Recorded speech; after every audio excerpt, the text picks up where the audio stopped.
on behalf of the Institute for Leadership and Strategic Foresight. Welcome to So You Want to Be the Chief, a podcast for leaders. I am truly blessed again, always, because I get to talk to some people that I haven't seen in a long time or just barely met or never even met but in person. One of them is Chief Master Sergeant retired Billie Baber, who is, I know we're connected somehow, Billy. I'm not real sure, but I know that my number one protege, Lugo Santiago, you and he worked when you were in San Antonio. I'm not going to San Antonio. So I'm glad you're in Denver because maybe we can have lunch or something. But I ain't Oh, going to yeah, San Antonio. absolutely. But welcome to the Yeah. show. Thank you. Thank you for having me. Are you doing okay? Now the weather right now, we're recording this in July, and it is. I don't know. Well, you lived up here in the Denver area, right? So you know that it Hmm. goes way up and way down in a matter of 15 minutes. So Yes. it's kind of cool today, which is great. I don't know if you can tell my hair is not all sticky all over the place, but it's humid. But anyway, a little bit different than San Antonio, I think. I think it's like 180 degrees down there or something like that. Yes, daily and Yeah. humid. Yes. Yeah, I don't miss So, it.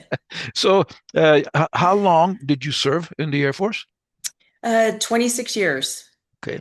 So you didn't want to make it a career, huh? You didn't want to get that chief's pay. No, no, nope. I was done. Yeah, yeah. I've always heard that we know when it's time.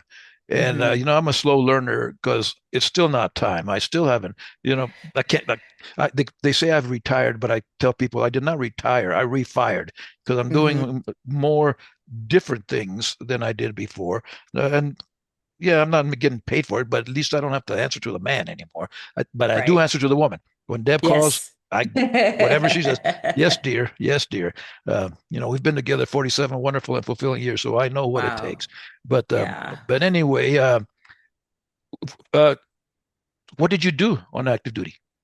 So I was active duty for 11 years out of the 26 years. Okay. I was a personnelist, started off as a personnelist, and then did some time as a ALS PME instructor out at Capone, Germany, Ramstein, Germany.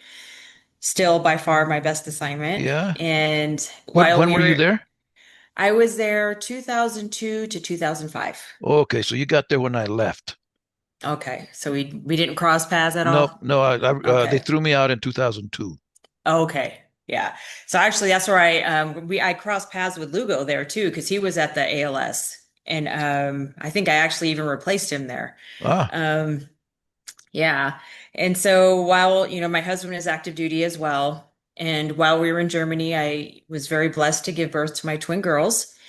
And when we left Germany, we got stationed in Albuquerque, New Mexico. mm, And that's when we realized it was going to be very hard to be dual mill and raise baby twins. And so I made the heart wrenching decision to separate, but I stayed in the Air Force Reserve, which is amazing that the Air Force provides you that opportunity to still yeah, serve yeah, and also kind of focus on raising my kids and raising my family. yeah. And so I separated from active duty and joined the reserve in Albuquerque. And then we went to San Antonio from there and still served in the reserve capacity, and which is great too because it allowed me to move around with my husband Yeah. and still keep a job and Yeah. and still be functional and productive in the reserve. Yeah. And so it afforded me to finish out my active duty career because, in the reserve, you can do active duty time. Right. And it let me finish out 24 active duty years. So 24 active duty total and 26 total active duty and reserve. Okay. Yeah. Okay. And So so, and a personnelist in the reserve as well. So you did that. mhm, Okay. All right. Cool. yes. Yeah. Cool. Now, is your husband still on active duty or is he retired Oh by now? no, he's retired. He retired way, way before me. When Okay. he retired, I think, gosh, he's going to kill me. 2012, I think, is when he Oh, retired, okay. and that's when he was gracious enough to kind of take a back seat while I did some active duty time in the Air Force Reserve, and he got to follow me around for a Yeah. bit. Yeah. Yeah. Okay, good. So was he Yeah. ever a dependent? Yes. Oh, cool, hmm cool. Yeah. Everybody should have that opportunity. I never got it, but I think everybody should, because Yeah. sometimes we throw that term around, and it's we don't really know what it's about. And I have a special Yeah. place in my heart for all of the folks, the families. Oh yeah. We don't take care of them Yeah. as we should, but we got a mission too, so it's kind of tough to balance that all out, as you It already know. is. So, but Yeah. And and I tell him he was an absolutely great dependent, but he was everywhere I went, he was the key spouse. So okay. he stayed heavily involved in all Well, that was aspects his of it. opportunity to tell others what to do. At Yes. home, that did not happen, I'm sure. No. Yeah, I know how to follow orders. Yeah, yeah. Yeah, Not most days. Yeah, yeah. yeah. Now, one of the things that I saw on that you were discussing online on LinkedIn had to do with, and in fact, I'm going to have Dr. Keith Castile, KC, on in a couple of weeks to talk Oh, more about KC. transition. Uh-huh. This particular podcast isn't just for chiefs, but it is because you are a chief. And, I didn't have a problem with transitioning. Now, I did until it happened. I didn't know what I was hmm going to do. And all of a sudden, I know I've got 2 weeks, kind of like the Air Force, all of a sudden, you got 2 weeks to report to the Air Force Academy to teach. Okay, that's just the way it's been. But some folks Uh-huh. have, and it can be tough, I think. hmm Now, you have gone into talk about service before self. You're supporting, helping veterans now, right? Because that's what you're Yes. doing in Denver. You just got the Veterans Service Center. Is that what it's called? So it's the Volunteers of America is the big umbrella that we all kind of fall under. And the program is Veteran Services, and it's the SSVF, Supportive Services for Veterans Families. And that's actually a VA, Veterans Affairs, big VA, Veterans Affairs funded program that aims to end veteran homelessness and also prevent homelessness from happening. Yeah. Now, hmm and thank goodness I am so blessed, Billy, that I didn't go into, I've always had a home of some sort, and hmm I've never suffered like that. My family has never suffered like that. But I do have some friends who are in that mode, and I always wonder. Sometimes we have discussions about how does a veteran get into that, because there should be, and we always assume that there are ways that the VA takes care of veterans. Evidently not, and I don't know that that's a volunteer thing, that you just volunteer to be homeless or you don't want to have a home. I guess it's Yep. possible, but how does that happen to veterans? So a lot of, I mean, so many things. There's domino effects that can happen with our veterans. And, since I've been in this field, in this business, a lot of it has to do with mental health. A lot of it has to do with a lot of these, young kids, older guys, it doesn't matter, coming out of the service and just not receiving the mental health care that they need. A lot of times they leave the service. I would say, I'm not going to put a percentage on it, but I think we all know a lot of our veterans leave the service without getting the mental health care that they need. And it's unfortunate. And the program that we do have is absolutely it's a housing first model, which means housing is just a basic fundamental human right to be able to be housed and to feel safe.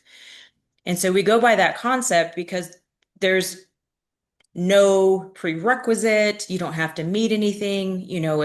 If sobriety's not an issue, employment's not an issue, because we just want to get you into your house.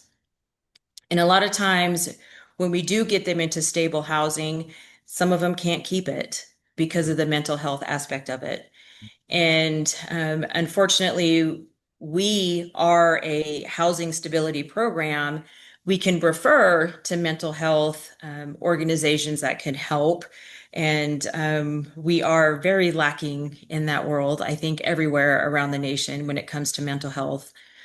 And I know the VA is trying to keep up. I just think that we are failing altogether when it comes to the mental health of our veterans. Yeah, Because, like you said, you mentioned it, most people don't choose to be homeless. right. Most people don't choose to feel unsafe. And, I'm just, in our job, we want them to have that basic platform of housing Yeah, so we can work to get them employed, sober, mental health, yeah. medical care, all of those things that we do as case managers at the Veteran Service Center. Now I'm going to play the devil's advocate for a little while, Okay. because I don't really have, I don't know. I'm very ignorant about this topic, but isn't that to some degree a choice, Billy? You can't force a person to go see a psychiatrist, a psychologist, or any of those folks that we need help with. And we both know, and it'll always be there, that stigma. If you go see the mental health people, there's something wrong with you. Well, okay, Hmm. maybe there is, but maybe you can fix it, and you're not Hmm. going to fix it by yourself. You can't Google it, I don't think. Maybe you Right. can, I don't know. You really need to talk to people. You need to get to the health services people to help you, or else you're not going to be helped. And then it's Hmm. it's kind of a catch 22, a backward catch 22, that I'm not going to go see them.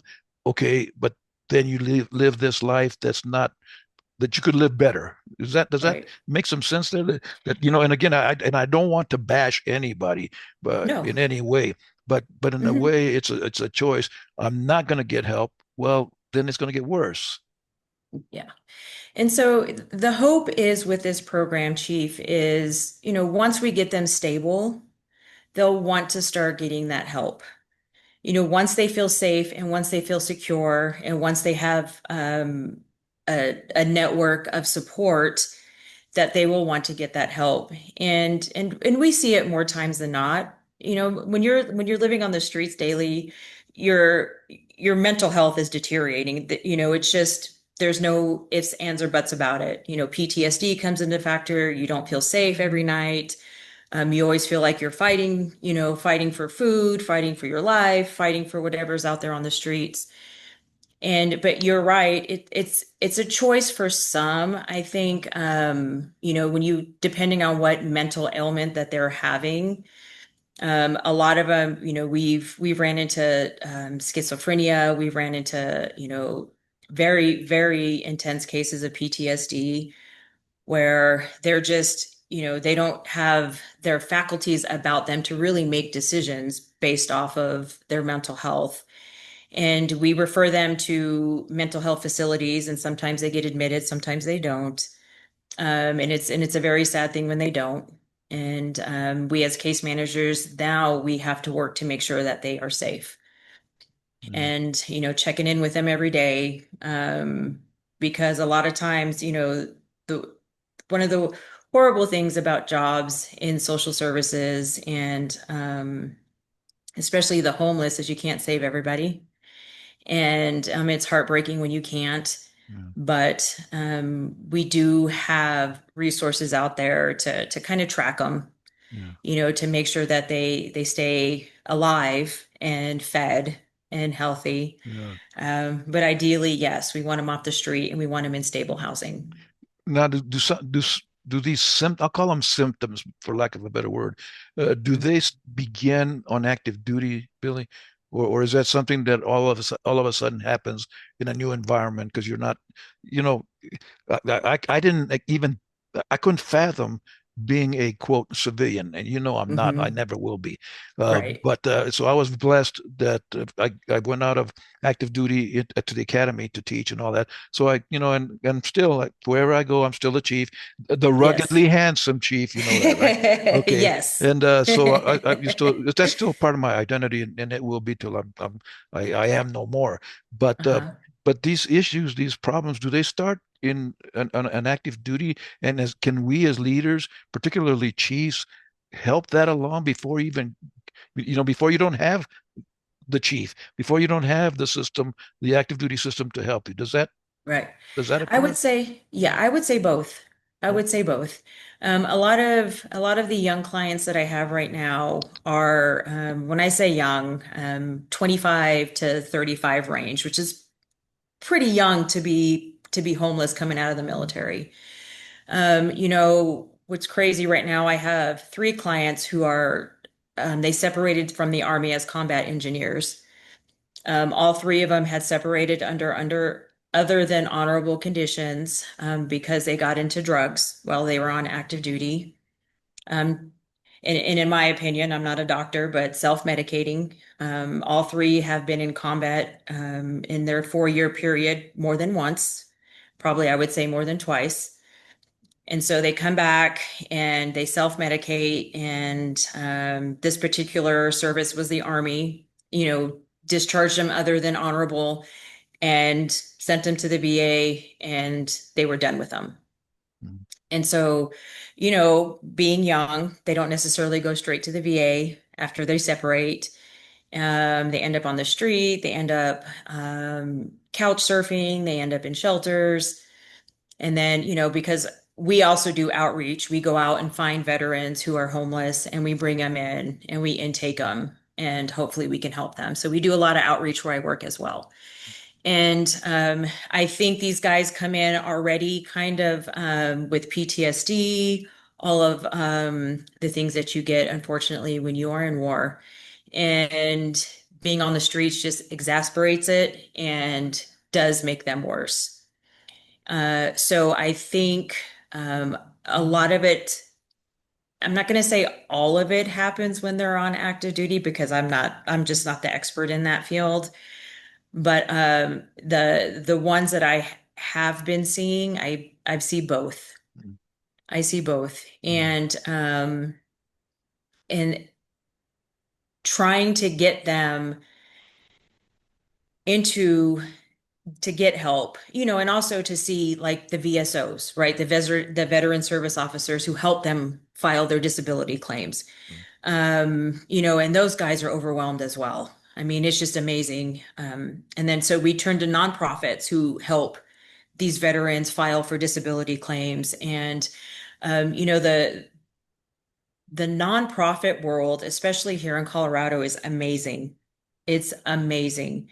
If you can't find something for your veteran at the VA or in other state or federal capacity, there's a nonprofit out there who is willing to help. Yeah. It's amazing. So Yeah. yeah, to answer your question, I think it's both. I Yeah. think it's both. And especially when they're coming out, because we talked about how hard transition can be for people. Yeah. Depending on what that looks like for them, it could like make their condition worse or I wouldn't say better because it's not going to be better. Right. But Well, it's just scary though. No matter yeah. what, it's scary, Hmm. And again, I thought I did set myself up for retirement in a way. I got my education and all that kind of stuff, Hmm. and that's what got me to the academy, and and the rest is history. But Hmm. but it was still scary because it Hmm. is now. I don't know if you've been to the academy. I walked around the first 2, 3 months, walking around like, what the heck? What? No, this Yeah. is not the Air Force because it's different. It's totally different, and Absolutely. it was a different world with kids wearing uniforms. It's like, oh man. But I got, I assimilated eventually. But Yeah. nonetheless, it's still scary. And so think about this, Billy, and I don't know how much effect you can have, and maybe it already happens, but a lot of this, I think maybe we can help out on active duty as chiefs in particular by understanding and knowing where to send people. Yeah. When I retired, it was scary, but I didn't get any help. I mean, I was a top Yeah. dog at Ramstein, so Hmm. it's like people didn't, my buds and all that, but they hadn't retired, so they had not been through it, so they didn't know what was going on. It was a totally different environment that I was going Hmm. into. And I didn't even know what the questions were, much less the answers. Neither did Right.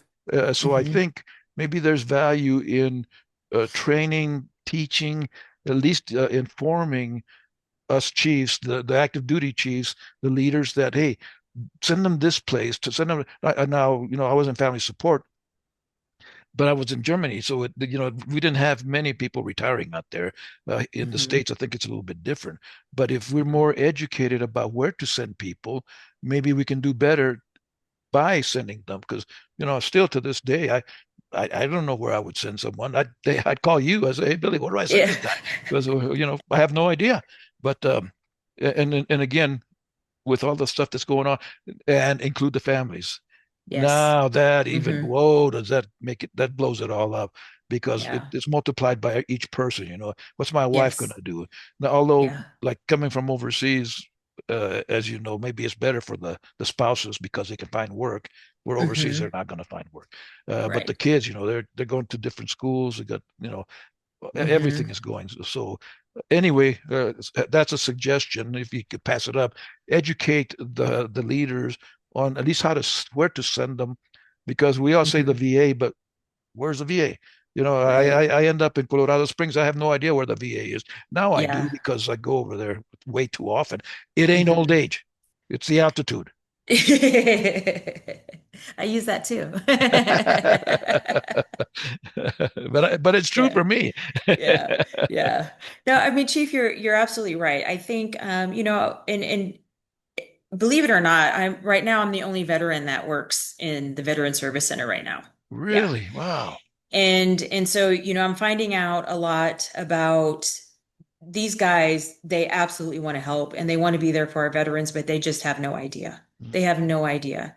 And so, one of my main jobs that I have been doing is the outreach. And, I've reached out to gosh, what do they call it now? It's not Family Support Center. Um, Family, airmen and Family families Readiness, Airmen and readiness. Family Yeah. Readiness. And I reached out to them and I've actually they've sent a few clients our ways because when we do provide our military members resources when they transition. I think our guys that are transitioning at 4 years, 6 years, I think maybe they're not getting enough attention as much as like us old fogies who are retiring and getting the great, the transitional help out there. These guys, especially the ones that may be separating other than honorable because of something that they did. Mm. They serve their country nonetheless, made a few bad decisions. But I agree. I think leadership in uniform can help these guys as they are transitioning. Because believe it or not, I think since I've been at the Veteran Service Center about 3 months, we've already taken in two senior airmen who have separated, who didn't have a place to go, had no money for housing. And so we help them. And we just don't help them with um, housing stability. We do employment. We refer them to different areas. We have all these nonprofits that train and will help you find a job, help you write a resume, get you back on your feet again. And so partnering with the Airmen and Family Readiness Center has also paid dividends. Yeah. They've Yeah. sent young men our way. Yeah. And I know, Billy, and I know there are like you just said a while ago, there are a lot of people that are willing to help, Yes. but it takes the individual to seek that help. Yes. Again, I remember when I was in family support, talking to youngsters who needed help and were not willing to get it because they'd lose their PRP, they would lose their Yes. security Hmm. clearances and all that stuff, and it's a catch-22 to accomplish the mission. Sometimes uh, you can't have that issue going on to Right. accomplish the mission. So what do you do? So it's a tough thing. What's your advice now? Someone who's looking for help right now, and this is Army, Navy, all services, right? Oh, all services. Yes, all services. Is there Hmm. a 1-800 number to call, a 911 type number, or? Well, there's always the Veterans Crisis Line. We actually get some folks from the Veteran Crisis Line as well, when they're calling for whatever crisis that they're going through at the time. Yeah. A lot of them get referred to us, and that's just, the 1-800 number out there for the Veteran Crisis Line. But for Volunteers of America, they're a pretty big organization here in Colorado. Um, they don't have a 1-800 number, but they do have a phenomenal website, and they do have local number to reach out. I don't know if you want me to give that Sure, number sure, or sure. okay. It's a start. It's 720-501-3367. And Volunteers of America, they offer so many services, not just to veterans, but to the Colorado population at large. But we do have a whole branch from Volunteers of America that we do nothing but take care of homeless veterans and homeless prevention. Yeah. So even veterans that come to us that say, "Hey, I'm back two months of my rent. I'm getting ready to get kicked out." We will also take a look at their case, and we could possibly, depending on they still have to be eligible, right? They can't be making a whole bunch of money and not Right. paying their bills. Right. But we look at their case, and if they qualify, we will pay their back pay. Yeah. Mhm. One more time, Billy, what's the number? It's 720 720-501 3367. 3367. If Mm-hmm. nothing else, if you're out there listening to us or watching the video podcast and you need help, call that number. They may not Yes. be able to help you immediately and directly, but they would know someone who can help you. Seek Yes. help. Man, Always. that's so important. Seek help. Don't be worried about it, what anybody's going to say, because nobody's going to really say anything other than, Nope. man, I'm glad that person is still around and doing well. Yeah. So, and Yes. my thing is air power, HEIR power. And, we can pass that on to others. When you find somebody, again, even on active duty who needs help, seek help for them. Don't be Yes. afraid. A lot of times I think, I'll say younger, inexperienced supervisors are afraid to send someone to mental health or Mm-hmm. get it done, man. The Yeah. worst thing, and we say, and I don't know that this is actually accurate, but we're always looking for signs. What were the signs? Well, sometimes to Mm-hmm. me there are no signs. Yeah. If you have an inkling, your gut tells you this person shouldn't be here, this person needs help. Talk to someone, talk to the shirt, talk to the boss, whoever it is, and get Mm-hmm. them the help. And maybe you got to carry them over there, but better that save their life, help them Yeah. out than them to suffer. Oh, I wholeheartedly agree. And one of the things that I think as we go through our careers, we see the generational changes. And right now, I think the stress levels on our younger generation are so intense. And just everything going on in the world, you know, money, inflation, just it's harder to make it in the world right now. Yeah, It's harder to pay your bills. A lot of people don't admit that. And unfortunately, by the time they realize they need help, it's just late. Not yeah, too late. It's just late. yeah. And one thing also that about homeless veterans is a lot of female veterans do not come in. Mm, I would say my current caseload, I think I have one female out of 30. really? Wow. Yes. Wow. And they don't want to ask for help, Yeah. and they don't. And when I was explaining to my case managers, they're like, "Well, why is that? That's so crazy. Why are we just having males come in?" And I was like, "Well, one, we're kind of conditioned. Yeah. We're conditioned, right? Just as mothers, as women, and being in the service, you kind of just want to figure it out yourself. Yeah. For whatever reason, we don't like to ask for help. Yeah. And Wow. an unfortunate, the females that we do intake are ones where we go out and we do outreach Yeah. and we Wow. find them. Yeah. Yeah. And it's even kind of a struggle. Like you said, you have to want help to receive help. Right. And so when we go out and do our outreach and we explain to them the things that we do, we eventually, not all the time, but we can eventually bring them in and get them some help. Yeah. But that's, I Yeah. mean, that's something to keep in the back of your mind too, Yeah. Well, I think we'd probably think most of us, and like you say, especially women now, uh, Mhm. oh, they won't help me. Yes, they Yeah. will. We're here to, well, not we, Billie Baber, Chief Master Sergeant We. retired, will, they'll take care of you. So call her, call that number 720-501-3367, and someone That's will it. help you. Yes. God bless you, Billie. Thank you so much for what you do. Thanks, Chief. You're my shiro. I may send you some folks, and Send then you're gonna them. hate me. Well, don't send any more. Don't Nope. send any more. Nope. Send them all. Send them Okay. all. Thanks, Well, Chief, for having me on and to listening and to hear what's going on out there. yeah. It's not pretty, No. but we are making strides Yeah. and we are making it better. Yeah. And together we will Mhm. make it better. Yes, Right. absolutely. God bless you. You too, Chief. Thank you.